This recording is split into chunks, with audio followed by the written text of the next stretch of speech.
जय श्री राम, जय श्री कृष्ण। हे पुण्यमयी माँ, आज की ये वाणी, ये दिव्य संवाद केवल और केवल तेरे लिए है। ये कोई साधारण कथा नहीं, ये शब्दों का समूह मात्र नहीं है। नहीं, ये तो स्वयं परम पिता परमात्मा के हृदय से निकली वो अमृत की धारा है जो आज तेरे गर्भ को सींचने आई है। समझ लें, जैसे सहस्त्रों सूर्यों का प्रकाश एक क्षण में घोर अंधकार को चीर देता है, ठीक वैसे ही ये वाणी तेरे और तेरे गर्भ में पल रहे शिशु के जीवन के हर संशय को, हर अंधकार को मिटा देगी। ये कोई कहानी नहीं माँ, ये तो वो संजीवनी है जो तेरे भीतर पल रहे बीज को एक महावृक्ष बनाने आई है। माँ, अपने मन के सारे द्वार खोल दे, क्योंकि ये शब्द ये केवल तेरे कानों में नहीं रुकेंगे, ये तो तेरी चेतना की गहराइयों में उतरेंगे, तेरी आत्मा को भेदते हुए सीधे तेरे गर्भ के उस पवित्र अंधकार तक जाएंगे जहां एक नन्ही सी आत्मा पहली बार इस जगत के सूर्य को देखने की प्रतीक्षा कर रही है। ये समझ ले कि ये स्वर्ग से उतरती हुई गंगा है जो तेरे गर्भ में पल रहे उस नन्हे भगीरथ के लिए प्रवाहित हो रही है। इस धारा को बहने दे, इसे अपने रोम रोम में समा जाने दे। और जब तू इस दिव्य संवाद को सुनेगी तो तेरे भीतर एक अदृश्य वीणा बज उठेगी। उस वीणा के स्वर तेरे शिशु की आत्मा को स्पर्श करेंगे और वह केवल एक देह लेकर नहीं जन्मेगा, नहीं, वह अपने साथ धर्म का अभेद्य कवच, ज्ञान का सूर्य सा तेज और करुणा का अमृत लेकर इस धरती पर अवतरित होगा। तेरा शिशु कोई साधारण मनुष्य नहीं, बल्कि मानवता के लिए एक प्रकाश पुंज बनेगा, एक ऐसा प्रकाश पुंज जो युगों युगों तक इस संसार को अपनी दिव्य आभास से प्रकाशित करता रहेगा। माँ, ये एक ज्ञान यज्ञ है और इस यज्ञ में तेरी भी आहुति चाहिए। यदि ये वाणी तेरे हृदय को स्पर्श कर जाए, यदि तेरी आंखों में भक्ति के अश्रु छलक आएं, तो इस दिव्य प्रकाश को केवल अपने तक सीमित मत रखना, इसे अपनी जैसी अन्य पुण्यमयी माताओं तक अवश्य पहुंचाना। याद रखना, एक दीपक से ही दूसरा दीपक जलता है। इस ज्ञान गंगा को आगे बढ़ाना भी प्रभु की सबसे बड़ी सेवा है। इस दिव्य प्रकाश को फैलाने के इस पवित्र कार्य में सहभागी बन, इस संवाद को साझा कर और फिर देख प्रभु का आशीर्वाद तुझ पर और तेरे शिशु पर कैसे अमृत की तरह बरसता है। तो चल माँ, आज इस दिव्य संवाद की यात्रा पर हम और तुम साथ चलते हैं। हम इन पवित्र सोपानों पर एक एक कर चरण धरेंगे। पहला, तेरे लिए एक दिव्य संदेश। दूसरा, मन के उस महायुद्ध पर विजय पाने का रहस्य। तीसरा, कर्म का वो अकाट्य विधान, पाप और पुण्य। चौथा, भक्ति का परम मार्ग और गुरु की महिमा। पांचवा, सर्वोच्च धर्म क्या है। और अंत में छठा और अंतिम सोपान, जहां हम जानेंगे कि तेरा गर्भ एक साधारण गर्भ नहीं, एक पवित्र मंदिर कैसे है। तो हमारा पहला सोपान है दिव्य संदेश। माँ, सबसे पहले तो ये जान ले कि तू अकेली नहीं है, कभी नहीं। तेरे भीतर एक और जीवन पल रहा है, एक ऐसी चेतना जो तेरे हर भाव को, तेरी हर पीड़ा को, तेरे हर आनंद को पूरी तरह से आत्मसात कर रही है।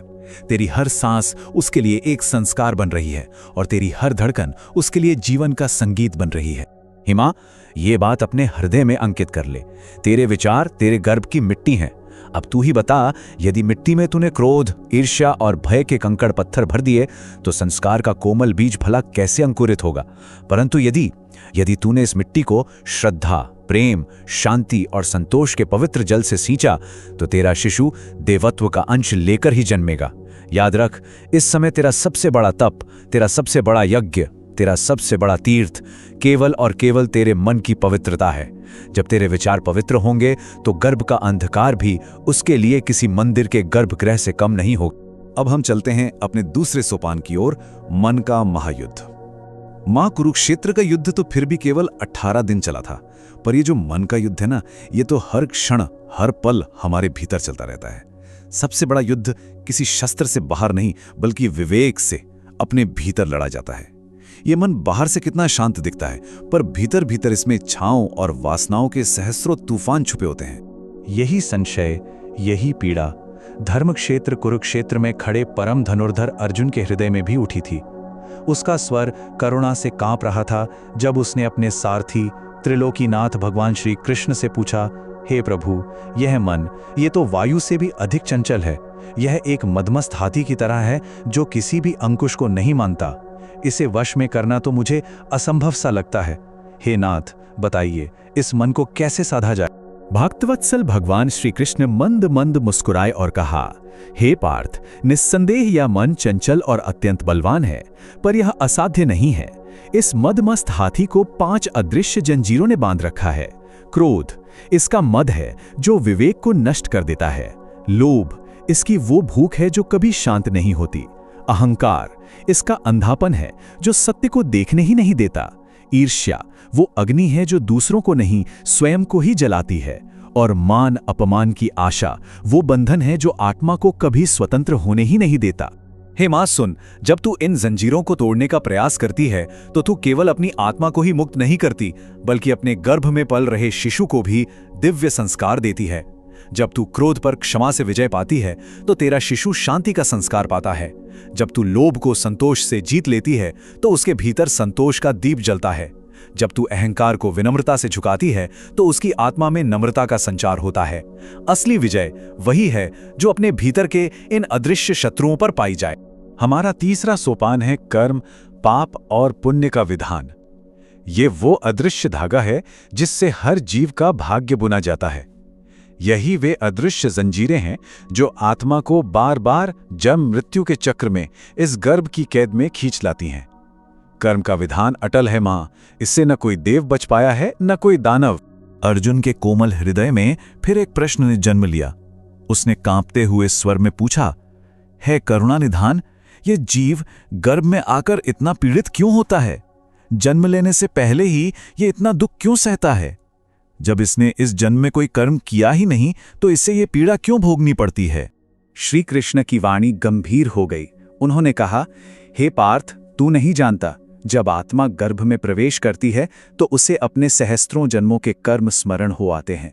गर्भ का वो एकांत, वो अंधकार उसे उसकी भूली हुई भूलों का आईना दिखाता है।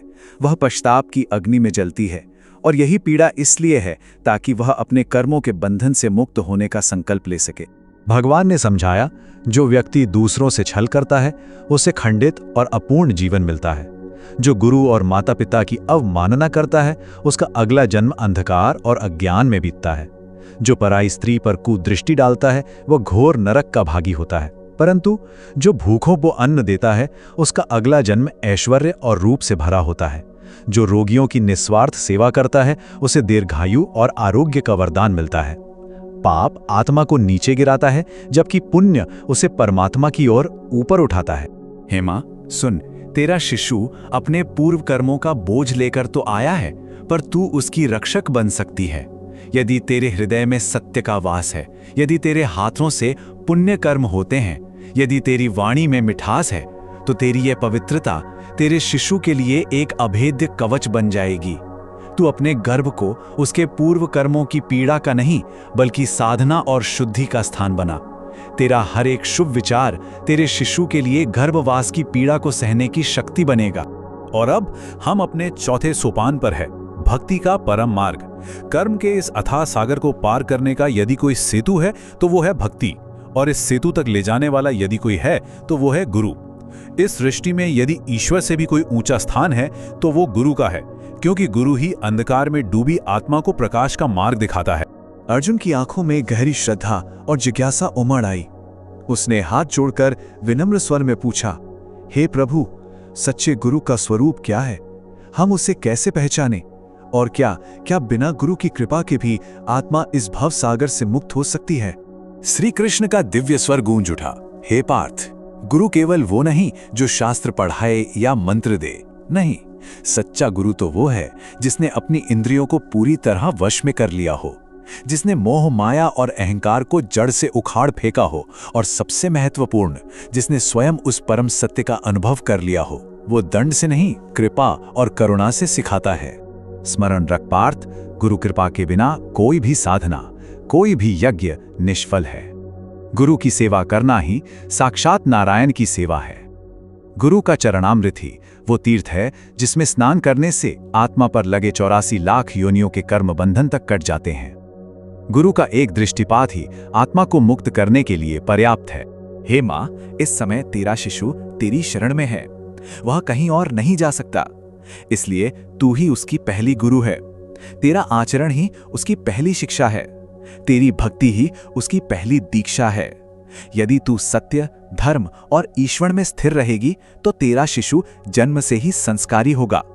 उसकी आत्मा में सच्चे गुरु को पाने की प्यास अपने आप ही जागृत हो जाएगी और वह कभी कुमार्ग पर नहीं जाएगा। हमारा 5वां सोपान है सर्वोच्च धर्म। अच्छा, धर्म क्या है? क्या मंदिर में पूजा करना या तीर्थों में स्नान करना? नहीं, सर्वोच्च धर्म है सेवा और विनम्रता। संसार का सबसे कोमल और सबसे प्रबल भाव है करुणा, और जब यही करुणा कर्म में उतरती है तो वह सेवा बन जाती है। श्री कृष्ण का स्वर प्रेम से भर गया। उन्होंने कहा, हे पार्थ, स्मरण रख, सेवा ही सच्ची भक्ति है। तू मुझे मंदिरों में मत ढूंढ, मुझे पीड़ितों और दुखियों में देख। जो भूखे को अन्न का एक दाना देता है वो मुझे ही भोग लगाता है। जो प्यासे को जल देता है वो मेरा ही अभिषेक करता है। जो किसी दुखी के आंसू पोंछता है वो मेरे ही नेत्रों को शांति देता है। करुणा ही वो सेतु है जो जीव को शिव से मिलाता है। अहंकार वो लोहे की दीवार है जो आत्मा और परमात्मा के बीच खड़ी हो जाती है। ये आत्मा को पत्थर की तरह कठोर बना देती है। और विनम्रता वो खुला द्वार है जिससे आत्मा सरलता से ईश्वर तक पहुंच जाती है। देख, जो पर्वत अहंकार में सीधा खड़ा रहता है उसी पर आकाश की बिजली गिरती है, और जो वृक्ष फलों के भार से विनम्र होकर झुक जाता है, सारा संसार उसी के फल खाता है, उसी की छाया में बैठता है। और हे पार्थ, इस संसार में यदि कोई प्रत्यक्ष देव हैं तो वे हैं माता पिता। जिस संतान के मस्तक पर माता पिता के आशीर्वाद का हाथ है, उसके लिए संसार की कोई भी विपत्ति अजय नहीं रहती। सहस्त्रों तीर्थ करने से जो पुण्य नहीं मिलता, वो पुण्य केवल माता पिता के चरणों की सेवा करने से मिल जाता है। उनका आशीर्वाद वो दिव्य कुंजी है जो सफलता, सुख और शांति के हर द्वार को खोल देती है। और अब हम इस दिव्य संवाद के अंतिम और सबसे पवित्र सोपान पर आ पहुंचे हैं। आपका गर्भ एक पवित्र मंदिर। यहां हम अब तक की सभी शिक्षाओं के सार को एक साथ लाएंगे और मां की उस भूमिका को प्रणाम करेंगे जिसे स्वयं परमपिता परमात्मा ने रचा है। हे मां, आज से अपने गर्भ को केवल देह का एक अंग ना मानना, इसे अपनी आत्मा का मंदिर मानना। हाँ, तेरा गर्भ स्वर्ग से भी अधिक पवित्र है, क्योंकि स्वर्ग में तो देवता पुण्य क्षीण होने तक ही रहते हैं, पर तेरे गर्भ में स्वयं नारायण एक आत्मा का सृजन कर रहे हैं। तेरे हर विचार, हर शब्द, हर कर्म तेरे शिशु के लिए पहला वेद, पहला शास्त्र है। तेरे आचरण से ही वह धर्म सीखेगा और तेरे भावों से ही उसका भाग्य निर्मित होगा। मां, तू इस समय कोई साधारण स्त्री नहीं, बल्कि स्वयं एक पवित्र यज्ञ कुंड है। यह दिव्य वाणी उस यज्ञ की समिधा है और तेरी श्रद्धा उस यज्ञ की अग्नि। जब यह वाणी तुझ में गिरेगी तो तेरा गर्भ उसे आत्मसात कर लेगा, और तब तेरा शिशु जन्म लेकर केवल जीवन नहीं पाएगा, वह अपने साथ धर्म की ज्योति, ज्ञान का प्रकाश और संस्कारों का अक्षय धन लेकर इस धरती पर आएगा। यदि इस दिव्य संवाद ने तेरे हृदय के तारों को झंकृत किया है, यदि तेरी आत्मा ने इस अमृत को पिया है, तो इस ज्ञान की ज्योति को और भी आत्माओं तक पहुंचाने में हमारी सहायता अवश्य कर। इस यात्रा में हमारे साथ बने रहने के लिए चैनल से जुड़ें और कमेंट बॉक्स में जय श्री राम लिखकर अपनी श्रद्धा प्रकट करें। प्रभु तेरा और तेरी संतान का कल्याण करेंगे। जय श्री कृष्ण।